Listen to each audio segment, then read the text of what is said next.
हे friends, welcome back. आज इस video में हम लोग बात करने वाले हैं ट्रेडिंग और इन्वेस्टिंग के सबसे इम्पोर्टेंट चीज़ को लेकर, यानी मनी मैनेजमेंट। कि मनी मैनेजमेंट क्या होता है, कैसे मनी मैनेजमेंट किया जाता है और क्यों ट्रेडिंग और इन्वेस्टिंग में मनी मैनेजमेंट इतना इम्पोर्टेंट है। इस वीडियो में मनी मैनेजमेंट के ऊपर 8 मैं ऐसे पॉइंट आप लोगों को बताऊंगा जो आप लोगों का मनी मैनेजमेंट स्किल को और भी एनहांस करेगा।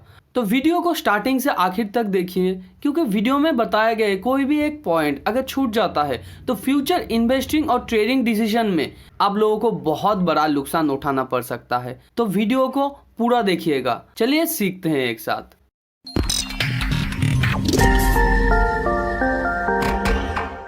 तो फर्स्ट हम लोग जान लेते हैं मनी मैनेजमेंट क्या होता है। अगर सिंपल तरीके से कहा जाए तो हमारे पास अभी जितना पैसा है उस पैसे को कहाँ पे, कितना, कौन से एक्टिविटी पे लगाने पर या इन्वेस्ट करने पर फ्यूचर में हम लोगों को एक सुपीरियर रिटर्न वो जनरेट करके दे सकता है, इसे ही कहते हैं हम लोग मनी मैनेजमेंट। तो चलिए अभी जान लेते हैं वो 8 पॉइंट्स जिससे हम लोग अपना मनी मैनेजमेंट प्लान को सही तरीके से कर सकते हैं। Number 1, not define particular amount two by shares while diversify portfolio. तो इसका मतलब क्या है?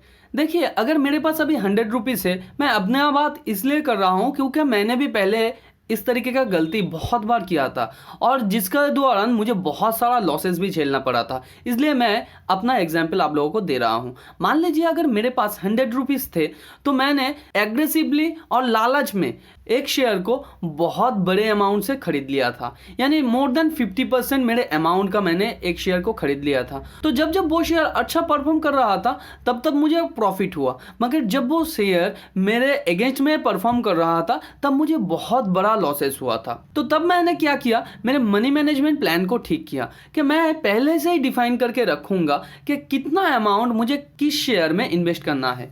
तो अभी मैं क्या करता हूं, अगर मेरे पास 100 रुपया होता है तो मैं पहले से ही डिफाइन करके रखता हूं कि मैं टोटल 8 सेक्टर में इन्वेस्ट करूंगा और 8 सेक्टर के हर एक कंपनी में 10% करके मेरा अमाउंट है जो मैं इन्वेस्ट करूंगा एक एक शेयर में, और 20% मैं इमरजेंसी फंड के हिसाब से रखूंगा कि जब कोई स्टॉक अच्छा परफॉर्म करे और फ्यूचर में उसके बढ़ने का पोटेंशियल ज़्यादा है तब उस 20% अमाउंट से मैं कुछ पैसा उस स्टॉक में इन्वेस्ट कर दूंगा ताकि मुझे और भी अच्छे तरीके से प्रॉफिट हो। और अभी भी मैं जब इन्वेस्ट करने जाता हूं तो मैं पहले से डिफाइन करके रखता हूं कि एक पर्टिकुलर स्टॉक में अगर ज़्यादा रिस्क होगा तो मैं 10% अमाउंट भी इन्वेस्ट नहीं करूंगा, क्योंकि स्टॉक में ज़्यादा रिस्क है। और अगर रिस्क कम है तो मैं मैक्सिमम 10% इन्वेस्ट करूंगा, क्योंकि अगर फ्यूचर में उस स्टॉक का बढ़ने का पोटेंशियल ज़्यादा होता है तो मैं बाद में भी उस स्टॉक में इन्वेस्ट कर सकता हूं। देखिए, जब भी हम लोग एक स्टॉक में इन्वेस्ट करने जाते हैं तो हमारे अंदर एक नेसेसिटी क्रिएट होता है कि अगर मैं उस स्टॉक में अभी ज़्यादा इन्वेस्ट नहीं करूंगा तो बाद में मुझे बहुत बड़ा नुकसान हो जाएगा।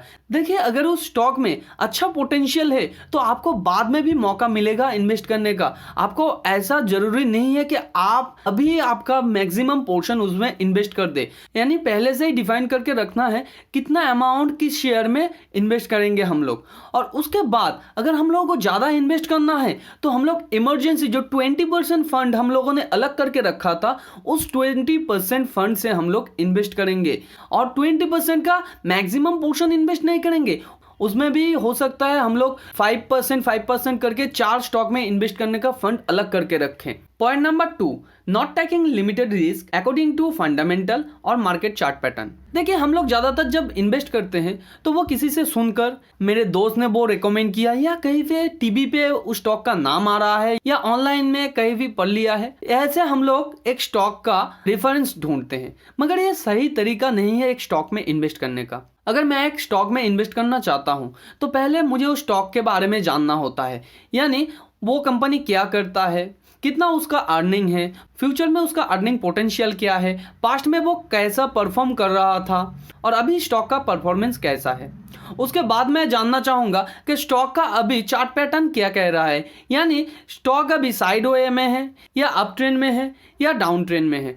अगर वो स्टॉक अप ट्रेंड में है तो मैं स्टॉक में इन्वेस्ट करूँगा। अगर वो स्टॉक साइड वे में है या डाउन टर्न में है तो ये एक रिस्क है कि आप उस स्टॉक में इन्वेस्ट करें। अगर वो साइड वे में है तो वो लॉन्ग लॉन्ग टर्म के लिए उस पोजीशन में पड़ा रह सकता है और बहुत टाइम के बाद वो स्टॉक हो सकता है ऊपर जाए या नीचे आए, इसका कोई भी गारंटी नहीं है। अगर वो स्टॉक अभी डाउन टर्म में है, यानी कि अगर वो स्टॉक का प्राइस धीरे धीरे नीचे जा रहा है और अगर मैंने उस स्टॉक में इन्वेस्ट कर दिया तो हो सकता है जिस अमाउंट में मैंने इन्वेस्ट किया है बाद में उस स्टॉक का प्राइस और भी नीचे चला जाए।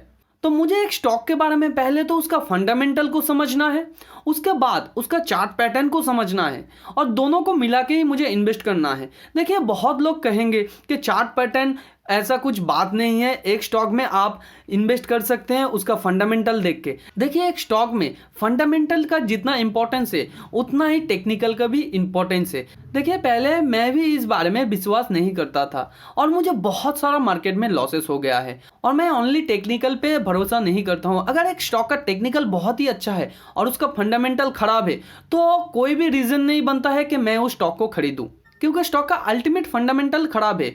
हो सकता है अभी किसी रैंडम वजह से स्टॉक का प्राइस ऊपर जा रहा हो, मगर अगर उस स्टॉक का फंडामेंटली सपोर्ट नहीं करता है उस प्राइस को तो वो स्टॉक कुछ दिन बाद अचानक नीचे गिर सकता है। और अगर किसी भी स्टॉक का फंडामेंटल सही है और उसका चार्ट पैटर्न कर रहा है कि वो स्टॉक अभी नीचे जा रहा है तो भी मैं नहीं खरीदूंगा। और हो सकता है अभी अगर मैं इन्वेस्ट करूं और बाद में वो स्टॉक और भी नीचे चला जाए तो मुझे मौका नहीं मिलेगा, क्योंकि मैंने ऑलरेडी इन्वेस्ट कर दिया है मेरा मैक्सिमम पैसा और अभी मेरे पास बहुत अच्छा पोटेंशियल है, बहुत अच्छा अपॉर्चुनिटी है उस स्टॉक को खरीदने का, क्योंकि स्टॉक का प्राइस अभी बहुत अच्छे अमाउंट में मिल रहा है। तो मैं इसके बदले उस अच्छे फंडामेंटल वाले कंपनी का एक अच्छे प्राइस में मिलने का वेट करूंगा और जब राइट टाइम आएगा तब उसमें मैं इन्वेस्ट कर दूंगा ताकि मुझे मैक्सिमम से मैक्सिमम प्रॉफिट हो सके। तो जब भी आप लोग किसी भी स्टॉक में इन्वेस्ट करने जाए पहले तो उस स्टॉक का फंडामेंटल चेक करें, उसके बाद उस स्टॉक का आप लोग टेक्निकल भी चेक करें ताकि वो स्टॉक आप डाउन टर्न में या साइडवे में ना खरीदे। जब भी वो अप ट्रेंड में है तो आप उस स्टॉक को खरीदें। देखिए, ट्रेंड का मतलब है अगर कोई भी चीज एक डायरेक्शन में जा रहा है तो वो उसी डायरेक्शन में लगातार जा सकता है बहुत दूर तक। तो अगर वो डाउन टर्न में है तो डाउन टर्न में बहुत दूर तक जा सकता है, अगर वो अप टर्न में है तो बहुत ऊपर तक भी जा सकता है। Point number 3, by shares with a random amount not basis of A risk taking capacity. तो इसका मतलब क्या है, तो इसे हम लोग एक एग्जांपल के थ्रू समझने की कोशिश करेंगे। देखिए, एक शेयर में मैं उतना ही अमाउंट इन्वेस्ट करूंगा जितना मेरा रिस्क टेकिंग कैपेसिटी है। मान लीजिए 100 रुपीज से मैंने 20 रुपीज अलग कर दिया है, उसके बाद मेरे पास रह जाता है 80 रुपीज और 80 रुपीज से मैं 8 कंपनी में इन्वेस्ट करने वाला हूं तो 10 रुपीज करके एक कंपनी का अमाउंट होता है। मगर मैं जब भी किसी स्टॉक में इन्वेस्ट करने जाऊंगा पहले से मुझे ये देखना है अगर वो स्टॉक नीचे चला जाता है यानी कि उस स्टॉक में मेरा लॉस हो जाता है तो मेरा कितना लॉस होने वाला है। अगर मान लीजिए स्टॉक का प्राइस है 1 रुपीज और मैं 10 रुपीज से 10 स्टॉक खरीदने वाला हूं, मगर जब वो स्टॉक मुझे लॉस देगा तो 10 पैसा मुझे लॉस देगा। इसके हिसाब से देखा जाए तो 1 रुपीज का 10 पैसा होता है 10%, तो एक स्टॉक में मेरा 10% लॉसेस होने वाला है। मगर मेरा मनी मैनेजमेंट के हिसाब से मुझे ये देखना है कि मैं कितना परसेंटेज लॉसेस झेल सकता हूं। देखिए, मेरे हिसाब से मैं maximum to maximum 3% to 5% losses झेल सकता हूं। तो जब भी मैं किसी भी स्टॉक को खरीदने जाऊंगा तो मुझे पहले ये डिफाइन करना है उसमें रिस्क कितना है।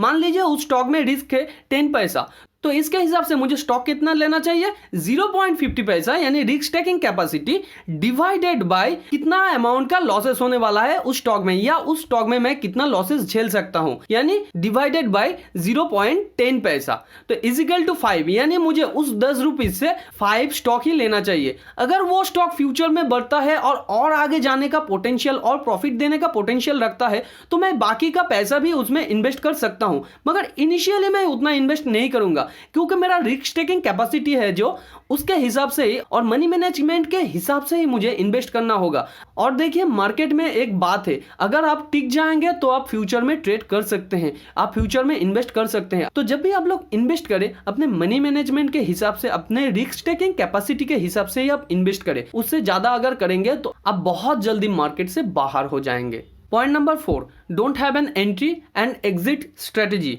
तो इसका मतलब क्या है? देखिए, एक स्टॉक को खरीदने का एक पर्टिकुलर रीजन होना चाहिए और उस रीजन की वजह से उस स्टॉक को खरीदना चाहिए, ताकि वो रीजन के होते हुए हम लोग स्टॉक में प्रॉफिट कमा पाए, या उस रीजन के होते हुए हम लोग स्टॉक में लॉन्ग टर्म के लिए रह पाए, ताकि हम लोग अच्छा खासा उससे प्रॉफिट निकाल सके। और अगर हम लोगों के पास कोई एंट्री का रीजन और कोई एग्जिट का रीजन नहीं होगा, तो हम लोगों के पास एक स्टॉक को खरीदने और बेचने का राइट टाइम, राइट डिसीजन और राइट स्ट्रेटेजी नहीं होगा। तो आप जब भी किसी भी स्टॉक को खरीदे, पहले आप खुद से पूछिए, क्या इस स्टॉक को खरीदने का कोई भी रीजन है? वो रीजन कुछ भी हो सकता है अच्छा अर्निंग आया हो कंपनी का, या कंपनी ईयर ऑन ईयर अच्छा प्रॉफिट दे रहा हो, या कंपनी का जो फंडामेंटल वो तो सही है, अभी टेक्निकल बहुत अच्छा दिखा रहा है, फ्यूचर में ग्रोथ पोटेंशियल बहुत अच्छा है। यानी कि किस वजह से हम लोग उस स्टॉक को खरीदे, उसका एक राइट रीजन होना चाहिए, वो हमें पेपर पे लिखना है। और कब उस स्टॉक से हम लोग एग्जिट करेंगे, उसका भी रीजन हम लोग लिखेंगे। तो अगर आपके पास एक स्टॉक को खरीदने का राइट रीजन है, तो हो सकता है उस स्टॉक में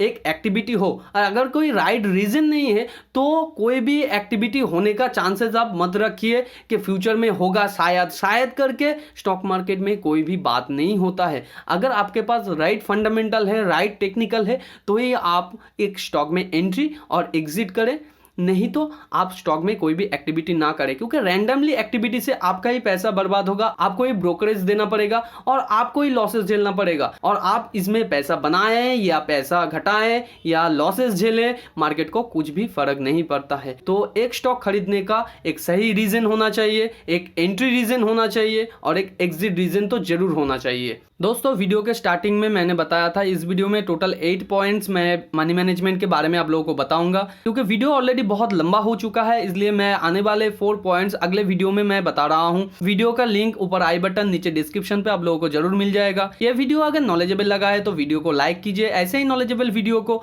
अपने फ्रेंड्स एंड फैमिली के साथ शेयर कीजिए जो फाइनेंस और स्टॉक मार्केट में इंटरेस्ट रखता है। अगर चैनल को अभी तक सब्सक्राइब नहीं किया है तो चैनल को सब्सक्राइब कर दीजिए और बाजू में जो बेल आइकन है उसे भी हिट कर दीजिए, ताकि आने वाले वीडियो का नोटिफिकेशन आप लोगों को तुरंत मिल सके। मिलते हैं अगला वीडियो पर, तब तक के लिए खुश रहिए। Thanks for watching and happy investing.